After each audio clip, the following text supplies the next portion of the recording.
Rube, we're getting pretty close now. Only a few days before the game. Yeah, it's starting to feel real. It's starting to feel like it's this team's actually really in the playoffs, and it's a pretty cool thing. It certainly is. This is the Eagle Eye podcast presented by Nissan with Reuben Frank. I'm Dave Zangaro. We're going to get into a little bit. We were kind of punch drunk when we recorded the podcast late Sunday night after we found out that the Bucs were the opponent. So we'll try to make more sense today in this podcast. I That's wouldn't our get the goal. hopes up. Yeah, I know. That's our goal on every podcast. It doesn't always work out that way. But we do want to kind of break down this matchup against the Bucs, and we'll do it all week. We'll do it on the Thursday podcast as well. But today we wanted to start with some keys to the game for the Eagles. They're obviously big underdogs in this game. What do they need to do to at least be in it? We'll talk a little bit about Jalen Hurts and his first NFL playoff experience. We'll kind of look at the Eagles and figure out how they're a different team than the version that faced the Bucs way back in Week 6. And then at the end, we'll talk about some head coach news and who might be getting interviews and Doug Pederson's newest list of interviews. He's a busy guy right now, but let's start with the playoff matchup, Rube, and we can kind of throw this back and forth a little bit. What are some keys? I mean, because they're big underdogs in this game, and a lot of things are going to need to go right for them to not just win the game, but to really stick in it for a while. Yeah, I jotted down a list of things. I think my number one is turnover differential. That is such a key stat, especially when you're an underdog by a touchdown. I don't think +0 is going to win you the game. Certainly minus anything is not going to win you the game. This year when the Eagles are +1 or better, and simply turnover margin is just Eagles takeaways minus Eagles giveaways. So in the games that they're +1 or better, they're 6-1 this year. When they're 0, they're 2-3. And when they're -1 or worse, they're 1-4. I just think turnover margin is the one stat. And I throw out stats all the time, but when you're looking for one stat that really kind of gets to the core of why teams win and why teams lose, it's turnover margin. And the Eagles are not good enough. They're not talented enough. They're not skilled enough at this stage in their development with this roster to overcome being -1 or -2 or probably even 0 against Tampa. So they have to protect the ball and find a way to get turnovers. They haven't been good at this year. They just haven't been good at it since really the 17 season. As far as getting takeaways, I think 4 straight years with 12 or fewer interceptions. There's only been 4 longer streaks in NFL history. So, look, 6-1, you're +2 or better. That's a lot to ask because that's not how they're really built. But I think to be in this game, you've got to have a significant turnover advantage. Yeah, I mean that's a really good place to start, and you can kind of look at it from both sides because on the Eagles' offensive side, I actually think Jalen Hurts has done a really nice job this year limiting the takeaways, taking away that Giants game where he had the 3 and he had some really bad decisions. That's more of an outlier for him, honestly, this season. For the most part, he's been pretty good. He hasn't put the ball in harm's way a lot. I mean, there are certain times where it's happened, but I wouldn't say it's been a problem this year. But there's always that fine balance, really offensively and defensively, of being aggressive and not careless. And that counts for the offense going for big plays, but it also counts for the defense because we saw their plan in that last game, and it was basically like we're going to try to avoid giving up chunk plays. And because of that, they kind of let Brady carve him up a little bit. I don't know if that's going to be good enough because Brady's not going to turn the ball over like that. I mean, it's rare. He's pretty careful with the ball. So you're right. I mean, that's a huge one. And the other thing to worry about on offense is Miles Sanders, who has coughed up the football plenty in his career, and now he's coming back from a hand injury. Is his grip strength going to be the same? I think that's a legitimate concern. Yeah, no doubt about it. And yeah, turnovers, it's not just the quarterbacks. When we saw Boston Scott have a crucial turnover earlier in the year, Kenny Gainwell, had a bad fumble. I mean, it's just everybody, whoever has got the ball, whether it's a receiver. I mean, you just gotta protect it and defensively find a way to force a couple, which has not been their nature. Yeah, Dallas Goedert really has to avoid dropping the ball and kicking it up to the defenders if he can. That was as fluky as it gets. I mean, the back of his heel, but if he doesn't drop it, there's no chance of that happening. That's fair. All right, I'll give you another one. And this one is really easy for me to sit here and say on Tuesday, and a hell of a lot harder for the defense to accomplish it on Sunday. They have to affect Tom Brady. They have to pressure him. And it's a hard thing to do because the answer from a lot of fans is, well, blitz him, blitz him. You blitz Tom Brady, he is going to destroy you. Yep. I mean, he is just absolutely going to pick you apart. So a lot of this, it just has to come down to that front four getting pressure. And look, Gannon can help them a little bit. We've seen some unique ways, especially the last few weeks, him sending Avery, playing some games up front. Like that can help. He can supplement it by doing those things, but the front four has to win. If you get a one-on-one matchup, you have to win it. They haven't done enough of that this year. And it's going to be really hard for them to win this game if they don't do it. Yeah, absolutely. That was actually the second one I jotted down just because, and they're kind of related. I mean, pressure can certainly lead to turnovers if you get consistent pressure.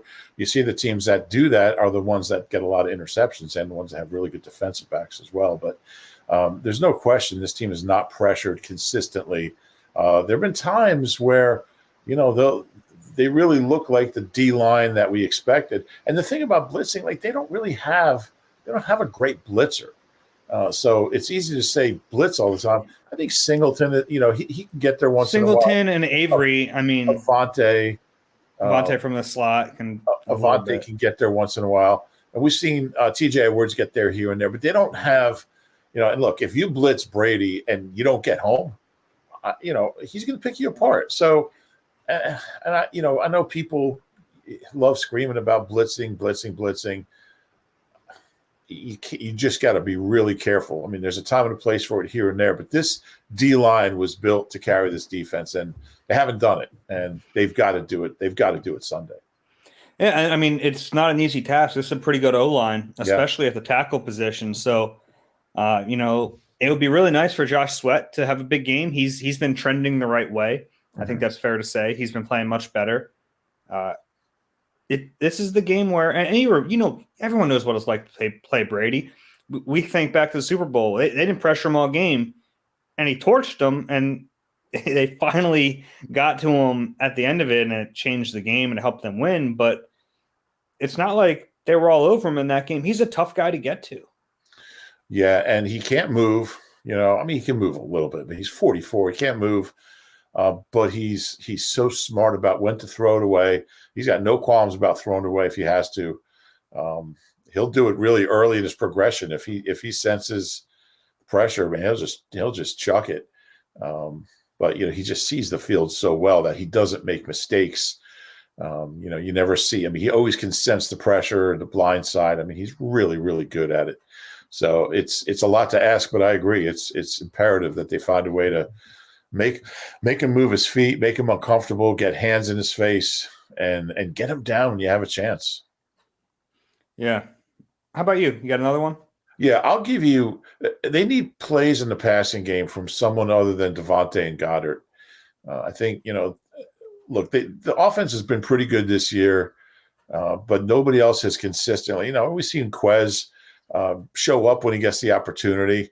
Gainwell, has caught some balls, but they need plays from more than just two guys. If you're just throwing the ball to Goddard and Devontae, as good as they are, you're just so much easier to defend when you have two guys who are trying to catch every pass. So, whether it's Miles, whether it's Quez, heck, Jalen Reagor's allowed to catch a pass here and there. Whoever Someone should tell him that. Yeah, I'll send them a telegram. But whoever it is, they need plays in the passing game from – because as much – even if you have success running, you're going to have to make some plays in the passing game to beat this team. And I just think Devontae and Goddard, it's just not enough. Somebody else has got to show up. Who do you think is the most likely to make an impact in the pass game, aside from those two? I would say Quez. Yeah. I think he's he had that one – I think one bad drop, one or two early. He Hasn't really dropped that caught. touchdown down the sideline. Yeah, that was bad. But I mean, it's who's the competition? I mean, there's Well, it would probably be a running back, Richard honestly. Rodgers. I mean, Richard Miles. Rodgers has played in 10 playoff games, by the way. Yeah, Packers. I mean, he had some. Didn't he have a? Yeah, he had a couple big ones, right? He had a couple big games, Yeah. playoff games. And he's played 3 playoff games with the Eagles. Yeah, that's crazy. Yeah, he's one of the most experienced. Does he have the most playoff experience on the team? I mean, because Kelsey's only played 7, I would think. It's 13, Oh, that's interesting. He might. 1 in 13, 3 in 17, 2 in 18, 1 in 19. Now, there's nobody who's played in more than 7 as an Eagle, because before 13, there's nobody here from 10. Yeah. Well, I guess BG, but obviously he's not playing. I'm trying to think of like older players from other teams. Kerrigan obviously wouldn't have in Washington. Yeah. Slay's only played in a couple. Yeah.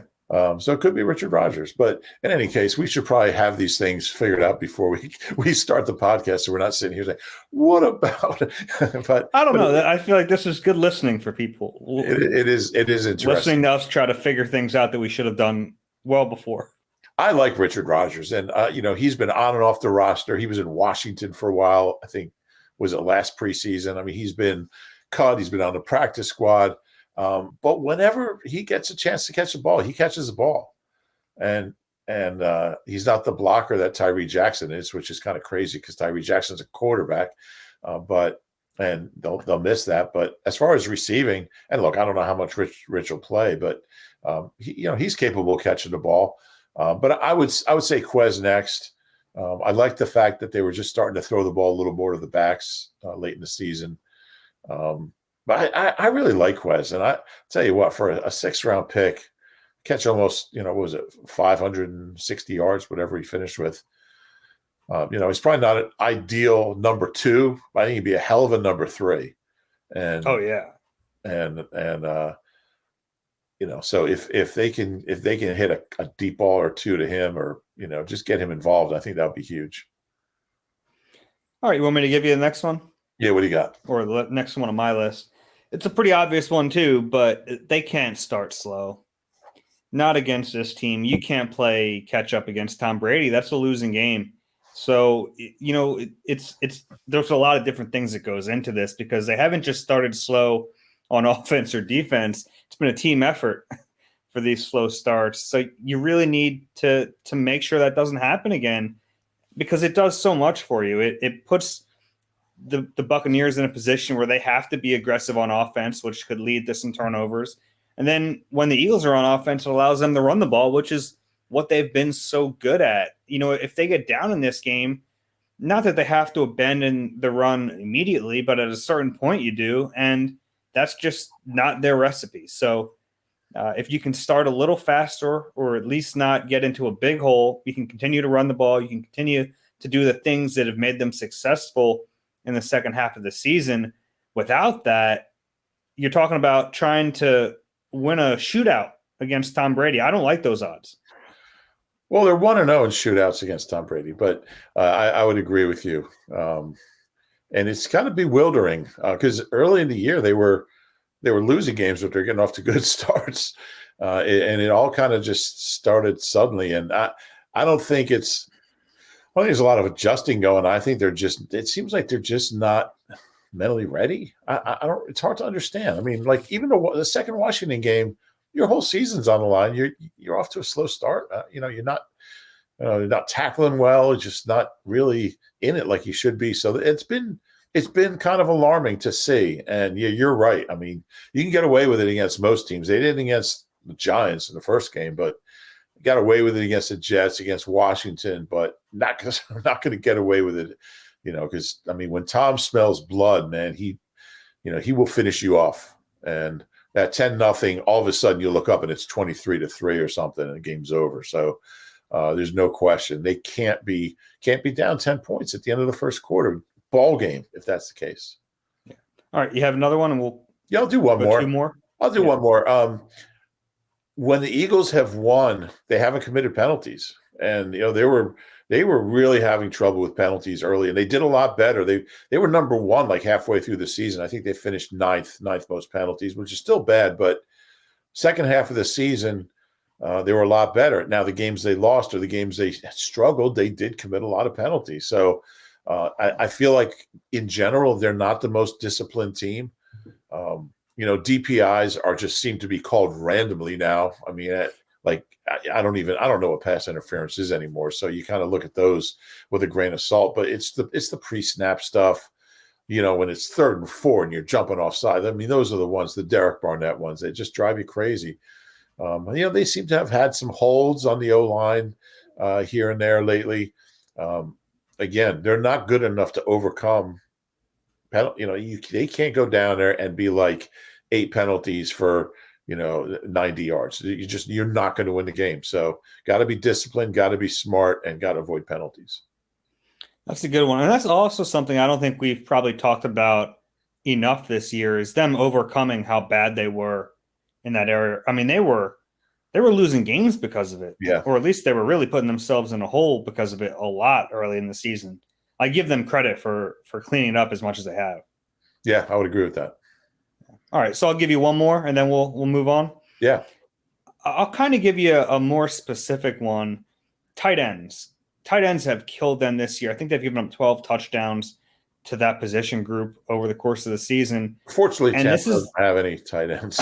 Gosh, I mean, they are stacked at that position, and everyone's going to look at Gronk, and understandably, he's one of the best tight ends to ever play the game, but they have Cameron Brate, and they have O.J. Howard, too. I mean, this is the best tight end group in the league, and the Eagles haven't matched up well against them. And it's not an easy thing to figure out how they're going to do it.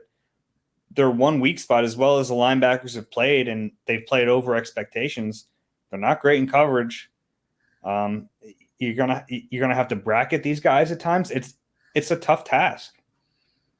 Yeah, and especially with Godwin and Antonio Brown out, Brady's going to be looking, especially if he's under any kind of pressure at all, he's going to be looking for those tight ends. So it's been a problem all year, and certainly they have a heck of a stable of tight ends, and Brady loves throwing those guys. Yeah. I mean, especially when Gronk needs another catch to get a. If they told Brady every time Gronk's going to make $10,000 if you throw him the ball here, he'd throw it to him every time. It was more than $10,000, wasn't it? Yeah, but I was thinking he's not going to believe that he's going to make $500,000 with every catch. It's $500,000. Yeah, that's true. But I mean, every 3rd and 5, he's looking for Gronk. 3rd and 4, well, it's just, and they've been doing that together for a long time. So, those are all good ones, and they're all areas that they've kind of been up and down in this year, and they've got to be up in. And the only other one I wrote down was Nick's got to stick with the run. Even if you're down 7-3 or 10-6, I mean, you stick with the run until, it's maybe if it's the 3rd quarter and you get down a couple touchdowns, maybe, but barring that's the only other one I had. I mean, I think he has a tendency I think he's always fighting a tendency to get away from it as well as they do with it. And when they really start rolling, he sticks with it. But when they're not really rolling, he wants to throw, but he knows that he can, just keep dialing up the runs. Eventually, it's gonna pay dividends. So, he's got to stick with it as long as the game's close. Yeah, I do give him credit. I mean, I'm only going off of our most recent experience with Doug Pederson. Nick's committed to it way more than Doug would have. Oh yeah. Even though, we talk about it every podcast, but that switch that got flipped, it's amazing that they haven't reverted. Really. I mean, they run the ball and they commit to it. It's impressive. It really is that they were able to swallow their pride and completely change what the offense was. Yeah, and I mean, as much as Doug didn't like to run it, how did they win the Super Bowl? I mean, Ajayi, Corey Clement, and LeGarrette Blount combined for like 300 scrimmage yards in that game, which is incredible. They don't win that game without those 3 backs, but that's another story. Yeah, I mean, they were throwing to them quite a bit too.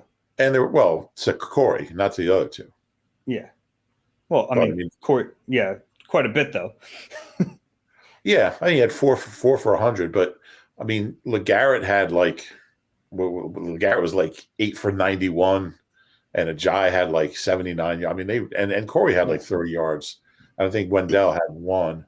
So I mean, they ran a lot too in that game. But anyway, we're regressing back 4 years because I think it's the cold. I think this is the coldest it's been since Super Bowl week for me. It is really cold. I'm kind of looking forward to this Tampa trip for myself and Well, hanging out on. it's gonna be 84 and sunny up here on Sunday, so you're out of luck.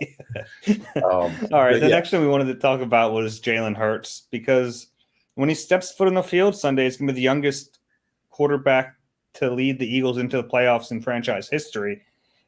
You forget sometimes just how young this guy is.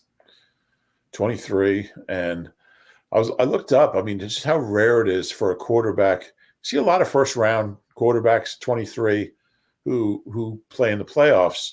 I started wondering about non first round picks who reach the playoffs because usually later picks aren't starters right from the get go. You know, if you're a second round pick, third round pick, you know, you basically kind of have to wait your turn in most cases.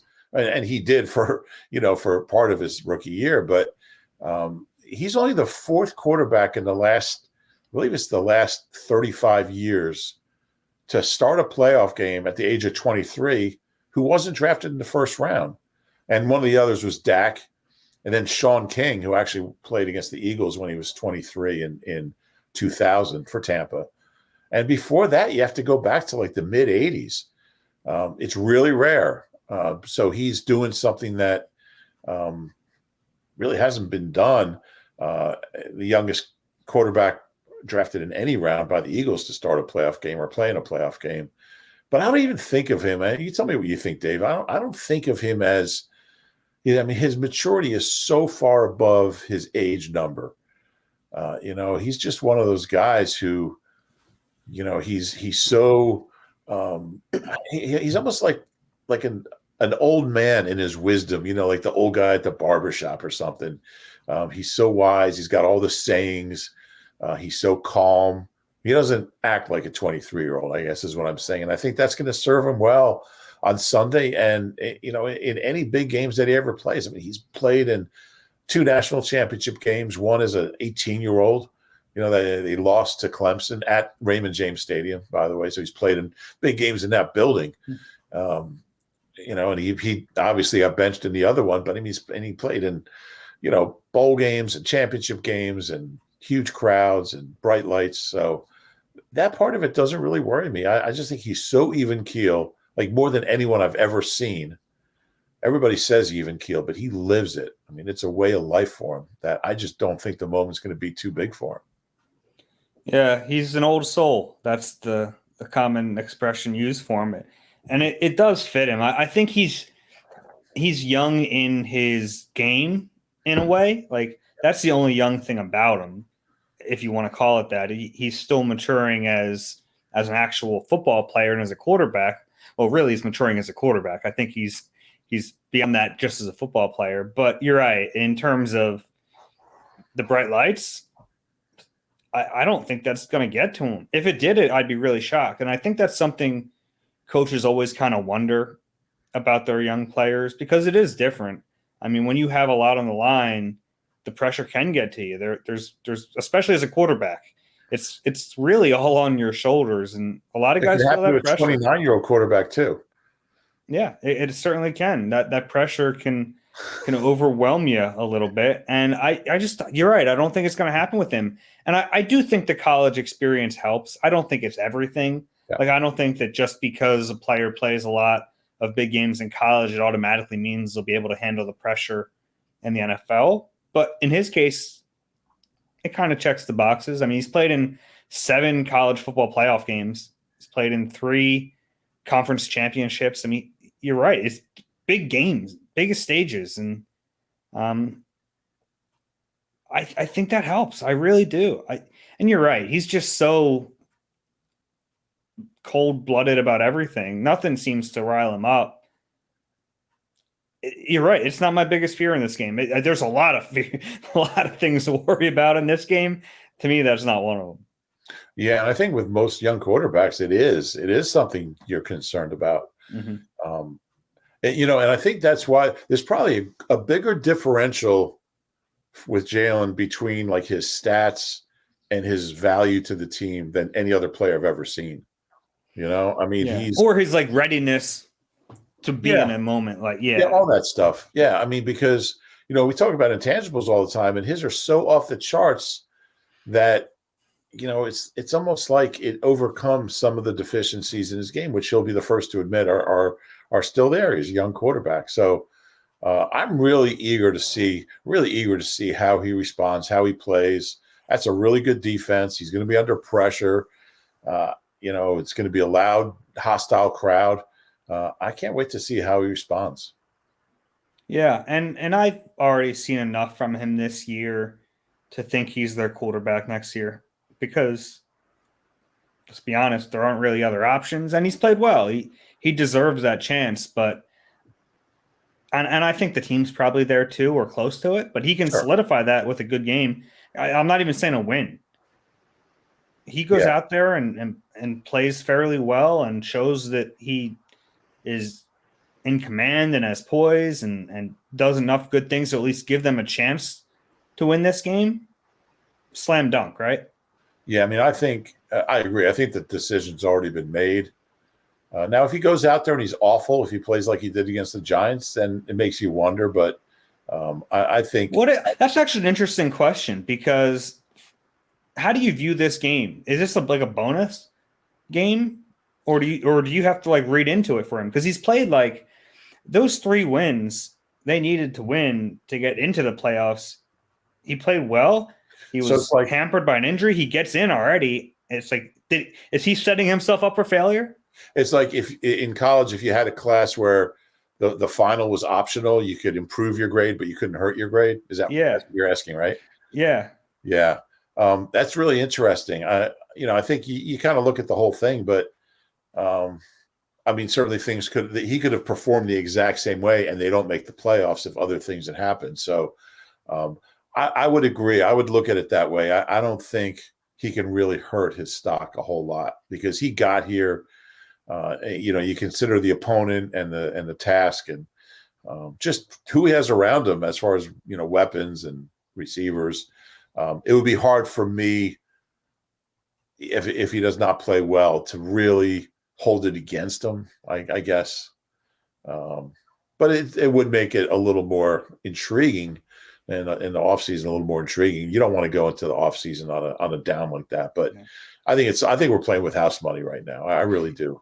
And that's the way it kind of feels. But it's easy to say that on Tuesday and not, the day after a loss where he throws 4 picks and gives away the game. Which, that would probably change our perspective a little bit. No doubt.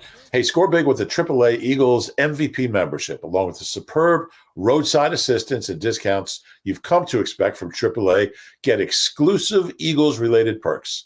For all the details, visit AAA.com/Eagles. All right, Rube, let's look back at Week 6 against the Bucs at home. The Eagles lose that game 28-22. It really wasn't that close. The Bucs got a big lead. The Eagles scored in garbage time to make it look better. But let's look at the differences because that Eagles team and the Eagles team that's going to play in the wild card round are wildly different. Yeah, I think there's some obvious ones and there's some more subtle ones. We've kind of touched on a few of them. I think defensive personnel is an underrated one. More TJ Edwards, Rodney is healthier and obviously playing at a higher level. I think Fletcher's playing somewhat better. I would say significantly better now than he was back then. Sweat's playing better than he was back then. So I think I think Eric Wilson. Milton Williams. Let's toss Milton Williams in there too. I think he's played better down the stretch. Yeah, which is unusual for a rookie who's getting that much playing time. I think Eric Wilson might have been he started that first game. Yeah. So, there's been a lot of changes personnel-wise, and I'm just sticking to defense right now, and I think that's made a big difference. Now, Does that mean they're going to hold Tampa to 19 points? No, I doubt it. But they are a better defense just with those kind of changes. I think Singleton's playing better than he did early on. He got semi-benched, and then when Davion got hurt, he started playing more, and he's played better the second time around. So there's a lot of those, personnel things that have helped. Yeah, and aside from the personnel, I think Gannon has had a better understanding of his personnel, and he's changed with it too. And some of that is dependent on opponent, sure. But I do think it's fair to say like Gannon has a better plan for some of these players than he did back then. Back then is when like Fletcher was frustrated and he's gotten more out of those guys, and he's figured it out a little bit more. Yeah, and I think that's natural.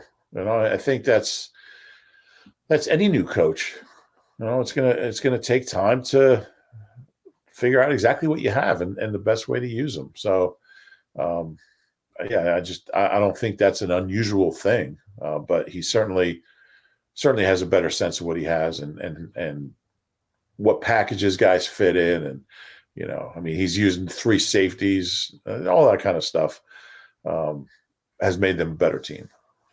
Yeah, and not really a difference with the Eagles, but on that side of the football, the Bucs are pretty different too than the last time the Eagles saw. And they didn't have Gronk in that game, but since then they've lost Chris Godwin and they've lost Antonio Brown, so their whole dynamic offensively has changed just as much as the Eagles' dynamic on defense. And we don't know if Fournette is going to be. Man, it sounds like he's going to try to play. Yeah. But he's a really good receiver too. I don't think he's a great runner. I don't think he's a runner. I think the Eagles shut him down pretty well in the first game, but he's a good pass receiver. And Brady, he's another one Brady likes to throw to, especially when he's under pressure, likes throwing to the backs and the end tight end. So that's something to keep an eye on. But yeah, they're certainly. But I mean, both teams are so different. I think the Eagles have changed more just because they're kind of more of a unknown quantity first year coach. I mean, the obvious one is the running game. We've talked about that 1,000 times. But I mean, they're a different offense. They ran their running backs ran the ball 9 times in the first Tampa game, and they're going to run it 40 times this one. Yeah, and the funny thing is, they actually had some success running the ball in that game. That they sat down after, because we've talked about it before, but it was a Thursday night game. So they had those extra few days, and that was really when the offensive coaching staff got together and said, guys, this isn't working. We have to figure out what works for us.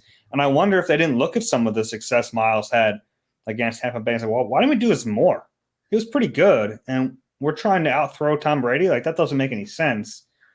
And then the next week was Las Vegas, and they ran a little bit more. And then after that, it was the floodgates open. They became 85 Bears all of a sudden, at least on offense, and they were running the football every week. So you're right. That's the clearest, most obvious change, but there have been others. Back then it felt like the Eagles offense was, Nick Sirianni brought the Colts offense, threw in a few RPOs and said, here we go. This is what we're going to do. And it was disjointed. They weren't playing to their strengths. And one of their biggest strengths is Jalen Hurts and his legs. So, and that doesn't mean just RPOs. Like that was the weird thing back then. It was like that was supposed to be the wrinkle in the offense to take advantage of Jalen Hurts, and it wasn't enough. And I think they've realized that. And the impact he has on the run game is huge, even when he doesn't carry the ball. Teams can't let him be. I mean, you have to be cognizant of where he is, and it just opens so many holes. Yeah. And I mean, another one I should have mentioned is Goddard. I mean, Goddard has a much bigger role now. First game, I mean, Ertz was still here. Goddard actually didn't play in the first Tampa game, but just in general, he has a bigger role now since the Ertz trade than he did. So that's another. But you know what strikes me about when we talk about differences between then and now? It's a much more confident team. This is a team that feels. I think they feel like they've found something. They feel like they really believe in themselves. They really believe in their coaches, and you can see it growing over that. When you win 7 out of 9. I don't care who you're playing. You really start to believe in what you're doing, and and the people around you. And I think that confidence has really blossomed. I don't think they were an unconfident team early on, but they were still finding their way. And I think right now, I think mentally, to come back from it, look, we talk about the slow starts, but to be able to come back from them and deal with that kind of adversity, being down 10 points twice in 13 days to the same team and find a way to win both those games. Slow start against the Giants and then end up, blowing them out. I mean, they seem to deal with adversity well and believe in themselves. And those are big things for a team about to go into that stadium. Yeah, and I wonder, this gets talked about, and I go back and forth on how much it really means, but the fact that they've had to play the last month of the season kind of with the thinking that if we don't win this game, we're not going to advance. I think that does help. I mean, they've been in some high pressure situations. It's not the playoffs. It just isn't. And it's against lesser competition, but I think that can help a little bit. I don't think there's any question. I've always thought that's why you always see, especially in baseball, the teams that, the wild card teams that are fighting and fighting and fighting, always, not always, but often seem to be the ones that are hot in the playoffs because they're in that mode, as opposed to teams that lock something up early and maybe kind of lose that little competitive edge. You see wild card teams that aren't playing like wild card teams. So maybe they can tap into some of that, but I mean, they're definitely in that must win for about a month, that must win phase. And it's a good place to be. Yeah. Not so much in week 18, but. No, that was must lose. That was not pretty. Nissan just made your choice for a new car, an easier one than ever, with their most exciting and fuel-efficient lineup. The choice is yours. Now get great offers across Nissan's full line. Shop your local Nissan store today at nissanusa.com. Jonathan Gannon on Tuesday did confirm that the Broncos requested to interview him, and that is all he wanted to talk about that.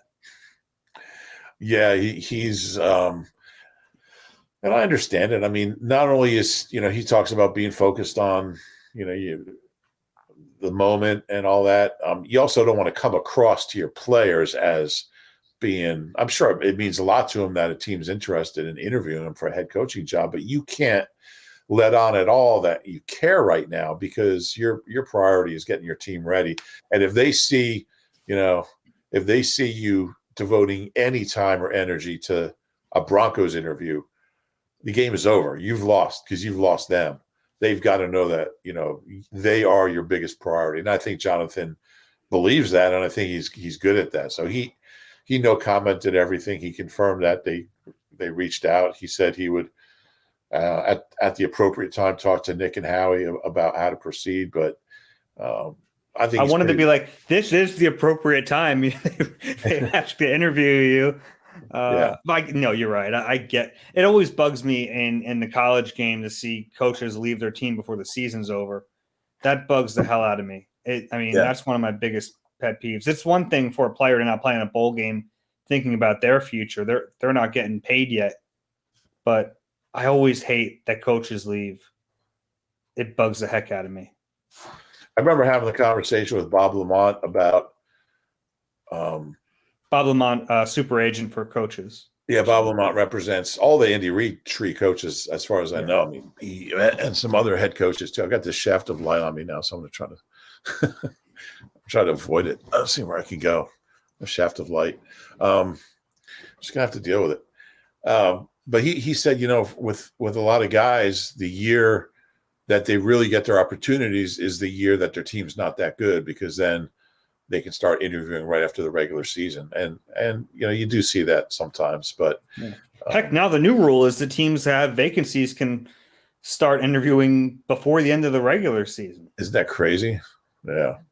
So, he's obviously at this point, I think he's a long shot, but it's great for him. And, once your name gets out there as a head coaching candidate, and all the insiders start calling you a hot candidate, that stuff has value. And, then a couple, maybe next year or the year after he gets a job. I don't think he's quite there yet, but it tells you what people around the league think of of Jonathan Gannon. And no one thought Nick Sirianni was there yet either, though. that's fair. That's true. No one thought Andy Reid was there yet either. I mean, Yeah. these things do happen. All it takes is one heck of an interview. Yeah, that's totally true. There's always those surprising hires. It's weird to me how so many Eagles fans refuse to see the good that Jonathan Gannon has done. I don't understand it. I don't. I think there is a.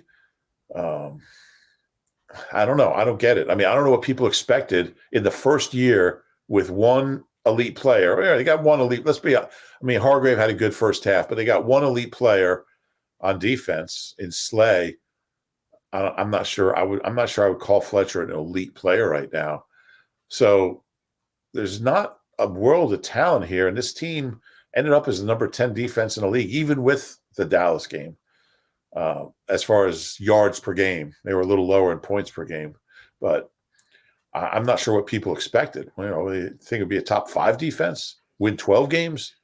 Jonathan Gannon is a hell of a coach. He's going to be a head coach. I think I don't know. I don't really understand it. And he certainly had, people love Jim Johnson. I mean, Jonathan Gannon had a better first year than Jim Johnson had, and he had like 7 Pro Bowl. He had Troy Vincent and Jeremiah Trotter and Bobby Taylor and Hugh Douglas. I mean, they had an incredibly talented. I'm not taking anything away from Jim. I think he's a Hall of Fame coach, but this is Jonathan Gannon's first year here, first year as a coordinator, and he's done a terrific job. Yeah, I agree with you. I think the main reason is stylistic differences from what Gannon has done and what fans want to see. But I'll tell you what, if he would have blitzed against Tom Brady and Patrick Mahomes and Derek Carr and Dak Prescott, I don't think people would be calling for him to blitz much more. He's done a good job. Has he been perfect? No. And I was pretty critical of him early in the year. I was disappointed in some of his game plans. I think that's fair. There were times where I thought he wasn't aggressive enough. Yeah. I thought like there were times where, look, Jonathan, I get what you're doing. You're trying to force them into mistakes and force them to go on long drives against you. But when they're doing that consistently, you have to change something. I didn't think he did that quickly enough. But overall, he's a pretty good coach. He's a guy that, there was a reason. He was one of the reasons the Eagles hired Nick Sirianni. It wasn't just Gannon, but it was the staff that Sirianni wanted to bring here, and Gannon really was the centerpiece of that. Yeah. So he was already a hot coordinator candidate last year. He would have been a coordinator somewhere if it wasn't here.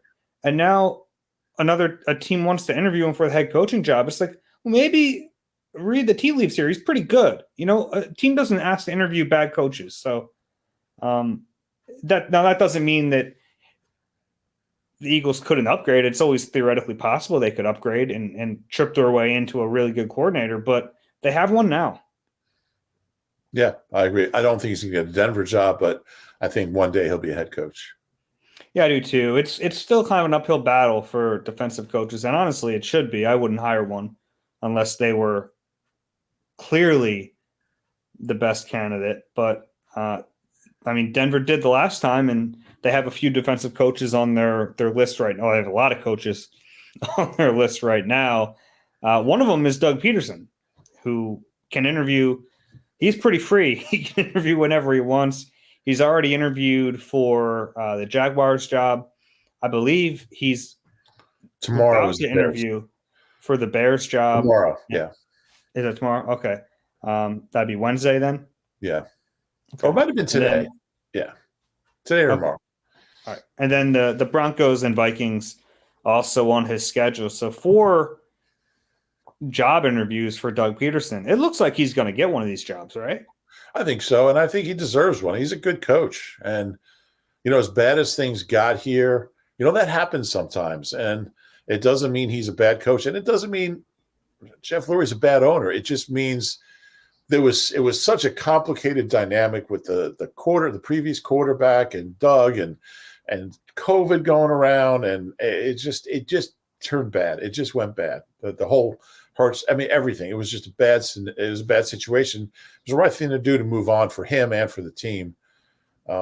but he's a good coach. And I will always say the job he did in 2016 with all the stuff going on around that team, that's when he really first jumped out at me, how skilled he was at navigating through a lot of adversity and a lot of difficult things that kept happening to that team, and finished strong. And you felt like they were going to be good the next year, which obviously they were. You don't win a Super Bowl by accident. And everything he touched that year was, I mean, every decision, every risk, every move worked out. So I think he's a good coach. And then to go to the playoffs the next 2 years when they were decimated by injuries, I think you can't go wrong with him. And I think he's good with young quarterbacks. So it's just a matter of where. The Bears thing's really interesting because Matt Nagy and him worked together both here and in KC. And Matt Nagy succeeded him as Chiefs offensive coordinator when Doug came here. So that's really interesting. Plus, there's a quarterback there that he's familiar with. Does he know Justin Fields? Yeah, he does. Well, him and Andy Dalton, but I'm not sure he's going to have his pick of jobs, but I think he'll have a job, and I think it would be a good hire. Go ahead. If he did have his pick of those 4 teams, who do you think he'd pick? I think Jacksonville. I think he's a good fit down there. I mean, he lives in Florida. They have a young quarterback who's got some tools, has some ability. I think he might like the Jacksonville job. And you go 7-9 there next year, you're a superhero. Yeah. So I think that'd be a good job for him. Yeah, I mean, it's interesting because 2 of those teams have young quarterbacks, and that's probably something that would appeal to him, and something that would appeal to a team hiring him is the possibility of him working with that young quarterback. Yeah, I think that's what he likes to do the most. I mean, call plays and work with young quarterbacks. I think that's really where that's his wheelhouse. So, it's interesting. I mean, I think the year off, you could tell like in interviews and podcasts that he's done. I mean, he just sounds like a different guy. Like he was a beaten man by the end of last year. He was. Yeah. I mean, it was. He needed the break. Some coaches don't. He did, and I think that'll benefit him in the long run. Yeah, it's been fun watching him. He's kind of been on the interview cycle for a while now. He really started with the second time he was on Takeoff with John Clark. So if you haven't seen that, check it out. But I got a little plug for John. Well, that's good, right? Yeah. Yeah, John does a great job with his podcast. But I think the thing you notice with Doug is just how he's just a lot clearer and open, and there's no BS. I mean, he's been on all these. He's refreshed. Yeah, he's refreshed. And obviously doing a podcast is different than talking to the media when you're a head coach. There's a lot less to take into consideration, but he just sounds better. He just sounds like his mind is clear, and he just sounds re-energized. So somebody's going to get themselves a good coach. And I really think there's value in getting someone with a proven track record. I think a lot of teams, how often do you have a chance to hire a coach that's won a Super Bowl? There's not many of those guys who, are still active coaches and looking for a job. There's not a lot of those guys. So I think Doug's going to be a head coach, I would think, by this time next week. I'd be really curious to see what his staff looks like, if there are any like familiar faces. He'll probably have 3 or 4 of them Paganetti dudes, Yeah, he might just hire all Paganettis. No, I mean, we know that's hiring staff has never been his favorite thing. And that's why he kept all the Chips, 9 of Chips coaches. Maybe he'll keep 9 of Urban's coaches. I don't think so. But it will be interesting to see if any familiar names pop up. I would think a couple will. Yeah, probably. All right. If you enjoy the Eagle Eye podcast, please do us a favor, rate and subscribe wherever you get your pods. We appreciate all those. We do read through them, and the kind words are not lost on us, I promise. Also, if you're watching on YouTube. We appreciate the mean ones too. Sometimes, if they're funny. If they're mean and funny, I'll allow it. If you're watching on YouTube, click the like button there and subscribe as well. You guys have been listening and watching quite a bit as we enter the playoffs, so that's very cool. We'll be back with you later in the week to break down this Bucs matchup. That's all we've got for Reuben. This has been Eagle Eye presented by Nissan. We'll talk to you soon.